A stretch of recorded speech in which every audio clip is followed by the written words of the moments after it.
ఓం మహాగణాధిపతయే నమః. ఓం గురుభ్యో నమః. ఓం శ్రీమాత్రే నమః. మనం ఈరోజు చెప్పుకోబోయేటువంటి టాపిక్ ఏమిటి అంటే, ఒక్కొక్క లగ్నానికి మనకు 12 లగ్నాలు ఉంటాయి, మేషం నుంచి మీనం వరకు. ఒక్కొక్క లగ్నానికి మీకు ఏదైనా ఇబ్బంది రాబోతుంది అన్నప్పుడు ప్రకృతి ఇచ్చేటువంటి సంకేతం ఏమిటి, మీకు ఏదైనా ఒక మంచి జరగబోతుంది అంటే ఫైనాన్షియల్గా ఒక గ్రోత్ రాబోతుంది అన్నప్పుడు ప్రకృతి ఇచ్చేటువంటి సంకేతాలు ఏమిటి అనేటువంటి, అంటే మనిషికి చూడండి, ప్రకృతి ఒక్కొక్క లగ్నానికి డిఫరెంట్ సంకేతాలు ఇస్తుంది. న్యాచురల్గా ఇచ్చేటువంటి సంకేతాలు ఒక రకంగా ఉంటాయి. అంటే స్వప్న రూపంలో కావచ్చు, మనం వెళ్ళి అంటే కొన్ని లైఫ్లో కొన్ని సంఘటనలు జరిగేటువంటి అంశాల్లో కావచ్చు. నేచర్ ఈజ్ అమ్మవారు. ఆ యొక్క నేచర్ మీకు ఎటువంటి సంకేతాలు ఇస్తుంది అనేటువంటి విషయం మనం ఒక్కొక్క లగ్నరీత్యా మనం తెలుసుకుందాం. మకర లగ్నము, మకర రాశి. మకరం వారి కనుక చూసుకున్నట్లయితే మీకు పర్టికులర్గా ఒక డెసిషన్ తీసుకునేటప్పుడు, ఎందుకంటే మన జీవితం అంతా కూడా మనం తీసుకునేటువంటి రాంగ్ ఆర్ రైట్ డెసిషన్స్ మీద ఆధారపడి ఉంటుంది. ఒక డెసిషన్ తీసుకునేటప్పుడు మీరు ఈ డెసిషన్ వల్ల నా జీవితం అద్భుతంగా ఉంటుందా లేకపోతే ఇబ్బంది పడబోతుందా అని తెలిపేటువంటి ప్రకృతి అమ్మవారు ప్రకృతి రూపంలో ఉంటే అమ్మవారు ఎటువంటిది ఇండికేట్ చేస్తుంది ఒక రాంగ్ జరిగేటప్పుడు అని చూసుకున్నట్లయితే, ఒక గురువు గారి దగ్గరికి వెళ్ళేటప్పుడు కానీ, ఒక గురువుని కలిసేటప్పుడు కానీ, లేకపోతే ఒక బంగారం కొనుగోలు చేసేటప్పుడు కానీ, ఒక గోల్డ్ రిలేటెడ్ లేదా ఒక కమ్యూనికేషన్ రిలేటెడ్ సంబంధించిన అంశాలలో మీకు ఎక్కడో రాంగ్ ఇండికేషన్స్ రావడము, అరే నేను అంటే అట్లాంటి విషయాల్లో ఏదైనా రాంగ్గా కొన్ని చెడు వార్తలు వినడం జరుగుతుంది, గుర్తుపెట్టుకోండి. అలాగే మరొక విషయం ఏంటంటే, ఇక్కడ దీంతో పాటు మీరు ఏదైనా సరే చూడండి, ఒక్కోసారి మనం చూస్తూ ఉంటాం, ఒక యాక్సిడెంట్ జరిగిందనో లేకపోతే అలాంటిది ఏదైనా సరే విన్నామా అంటే మీరు అర్థం చేసుకోవాలి, that is going to wrong.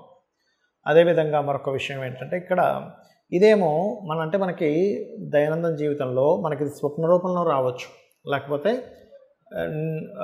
మన చుట్టూ ఉండేటువంటి పరిసరాల్లో యూట్యూబ్లోనో పేపర్లోనో లైవ్గా చూడటము జరగవచ్చు. ఇదే విధంగా పాజిటివ్స్ కూడా జరుగుతాయి. అప్పుడు మీరు తీసుకున్న డెసిషన్స్ కరెక్ట్ అని అర్థం చేసుకోవాలి. ఏమిటది అంటే, ఒక ఫోన్ కాల్ వచ్చింది మీకు, సంథింగ్ బిజినెస్ కానివ్వండి, సంథింగ్ ఒక డెసిషన్ మేకింగ్ కానివ్వండి. అప్పుడు మీకు ఇటువంటి సిచ్యువేషన్స్ మీ కళ్ళ ముందు కనబడుతున్నాయంటే ఇట్స్ గోయింగ్ టు గుడ్. ఏమిటది అంటే, ఒక అందమైనటువంటి వస్తువు, సుకుమారమైనటువంటి వస్తువు, ఫ్లవర్స్ కావచ్చు, ఒక మంచి కుందేలు కావచ్చు, ఒక మంచి అమ్మవారి ఫోటో కావచ్చు, ఒక తామర పువ్వు కావచ్చు, ఏదైనా సరే అందంగా ఉంది, ఆకర్షణీయంగా ఉంది అనేటువంటిది మీ కళ్ళ ముందు అప్పుడు కనబడి మీకు ఆహ్లాదకరమైనటువంటి సంఘటన మీకు చూపించింది అంటే ఇట్స్ గోయింగ్ టు గుడ్, అంటే మీకు ఒక మంచి జరగనుంది అని మీరు అర్థం చేసుకోవాలి. అందులో ముఖ్యంగా కెరియర్ రిలేటెడ్ సంబంధించిన విషయంలో మీ చుట్టుపక్కల వాళ్ళు లేకపోతే మీ ఆఫీస్లో వాళ్ళు, మీకు తెలిసిన వాళ్ళతో ఎవరికైనా సరే కెరియర్లో ఒక గ్రోత్ వచ్చిందని విన్నారు మీరు, లేదా ఒక సినిమా సంబంధించినటువంటి ఒక ప్రమోషన్ జరగబోతుంది, ఈ సినిమా హిట్ అయిందని వచ్చింది, ఏదైనా సరే అటువంటి వచ్చినప్పుడు మీకు ఖచ్చితంగా బాగుంటుంది. అదేవిధంగా లవ్ రిలేటెడ్ సంబంధించిన విషయంలో కొన్ని పాజిటివ్స్ కనబడ్డాయి మీకు, అప్పుడు ఆటోమేటిక్గా మీకు ఇది మంచి జరగబోతుందని అర్థం. అలాగే కొన్ని సందర్భాల్లో ఏమవుతుందంటే, మీరు ఆల్రెడీ కొంత జర్నీ చేసి ఉంటారు, అటువంటి ఇండికేషన్స్ వచ్చినా సరే పట్టించుకోకుండా జర్నీ చేశాము, కానీ నాకు ఇప్పుడు అర్థమవుతుంది నేను చేసినటువంటి మిస్టేక్స్, కానీ ఇక్కడి నుంచి నేను ఎలా బయటికి రావాలి అనేటువంటిది కొంతమంది ఆలోచిస్తూ ఉంటారు. దానికి ఏం చేయాలి ఏమిటి అని చెప్పి చూసుకున్నట్లయితే, పర్టికులర్గా మీరు అర్థం చేసుకోవాల్సిన అంశం ఇక్కడ మీరు చేయవలసినటువంటిది లలితా సహస్రనామాలు ఉదయము లేదా సాయంత్రం లేదా 2 సార్లు కనుక మీరు పఠించినట్లయితే ఖచ్చితంగా 100% ఆ ఇరుక్కుపోయినటువంటి సిచ్యువేషన్ నుంచి బయటపడడం జరుగుతుంది. ఇప్పుడు మీకు లగ్నం తెలియదు, నక్షత్రం తెలియదు, రాశి తెలియదు, ఏమీ తెలియదు, కానీ ప్రకృతి నాకు ఈ సంకేతం అందిస్తుంది కాబట్టి నేను ఈ విషయంలో జాగ్రత్తగా ఉండాలి అనేటువంటి విషయం ఎలా తెలుసుకోవాలో చెప్తాను. చిన్న ఎగ్జాంపుల్స్ చెప్తాను, మీరు దాన్ని బట్టి మీరు చూసుకోండి.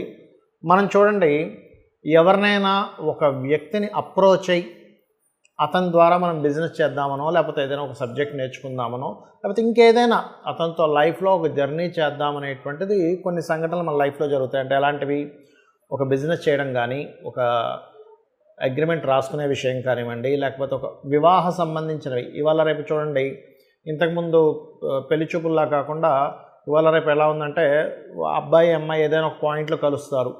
చాలా ఇలాంటివి ఎక్కువగా మనకి విదేశాల్లో జరుగుతూ ఉంటాయి. అంటే విదేశాల్లోనే అమ్మాయి అబ్బాయి ఉంటారు, వాళ్ళు ఇక్కడికి రాలేరు కాబట్టి వాళ్ళు ఏం చెప్తారు, వాళ్ళకి ఫోన్ నెంబర్స్ ఎక్స్చేంజ్ చేసి చెప్తారు, మీ ఇద్దరు ఒకసారి కలవండి, ఒకసారి మాట్లాడుకోండి, లేకపోతే ఒకసారి ఫోన్లో మాట్లాడండి, ఆన్లైన్లో మాట్లాడండి.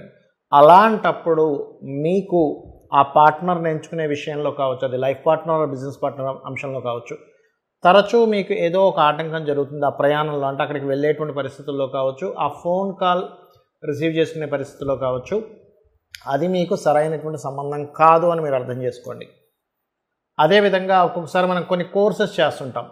ఆ కోర్సెస్ చేసేటప్పుడు కూడా మనకి ఫలానా డిపార్ట్మెంట్ వాళ్ళకి ఫోన్ చేసినప్పుడు, లేకపోతే వాళ్ళని మనం కన్సల్ట్ అయినప్పుడు సరైనటువంటి డిస్కషన్స్ అవ్వట్లేదు. ఏదో ఒక చెడు, అంటే అదే టైంలో ఏదైనా గొడవ జరగడము, అదే టైంలో ఒక్కోసారి ఎలా ఉంటుందంటే మనం ఒక పని చేసే ముందు దానికంటే ముందు ఒక నింద అనుభవించడం కానీ, ఒక ఇబ్బందికరమైనటువంటి వాతావరణం కానీ వచ్చి దాని తర్వాత వస్తుంది దాని రిజల్ట్ అనేటువంటిది. అలా ఉన్నప్పుడు కూడా మీరు పర్టికులర్గా గుర్తుపెట్టుకోండి, ఇది సంథింగ్ ఈజ్ గోయింగ్ రాంగ్. అలా కాకుండా మీకు ఒక మంచి జరిగింది, ఒక హ్యాపీ మూమెంట్, ముహూర్తం అనేటువంటిది ఎలా ఉంటుందంటే, మనకి ఉత్సాహం ఎప్పుడైతే వచ్చిందో, మనకి ఎప్పుడైతే ఆలోచన వచ్చిందో అది స్టార్ట్ చేయడమే గొప్ప ముహూర్తంగా చెప్తూ ఉంటారు. ఆ రకంగా ఇక్కడ ఏంటంటే, మీకు గనక ఈ యొక్క విషయాల్లో మంచి జరిగిన వెంటనే మీరు ఒక నిర్ణయం తీసుకున్నారు, ఇట్స్ గివ్స్ గుడ్ రిజల్ట్, గుర్తుపెట్టుకోండి. ఆ రకంగా మనకి ప్రకృతి అనేటువంటిది, ప్రకృతి అంటే ఎవరో కాదు, అమ్మవారు. ఈ విషయాన్ని బాగా అర్థం చేసుకోండి. అమ్మవారే ప్రకృతి. ఆ శక్తి అంటే మనకు కనబడుతున్నటువంటిది మొత్తము కూడా ఈశ్వరుడు అనుకుంటే, అందులో ప్రసరిస్తున్నటువంటి శక్తి ఏదైతే ఉందో అది అమ్మవారు.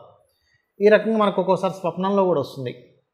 అయితే దుస్వప్నాలు, మంచి స్వప్నాలు అనేటువంటివి ఉంటాయి. దానికి ఆల్రెడీ నేను మీకు కొన్ని వీడియోల్లో దాని యొక్క పారామీటర్స్ చెప్పాను. పొద్దున్న ఊహించుకున్నది, లేకపోతే మీరు అనుమానించింది, ఒక దాని గురించి మాట్లాడింది, మీరు అనుభవించినటువంటి విషయం, పొద్దునంతా ఏదో ఒక జర్నీ చేశారు, ఒక వాటర్ దగ్గరికి వెళ్ళారు, లేకపోతే సముద్రం దగ్గరికి వెళ్ళారు, అటువంటివి ఏవైనా సేమ్ కళలోకి వస్తే దాన్ని స్వప్నశాస్త్రపరంగా తీసుకోకూడదు.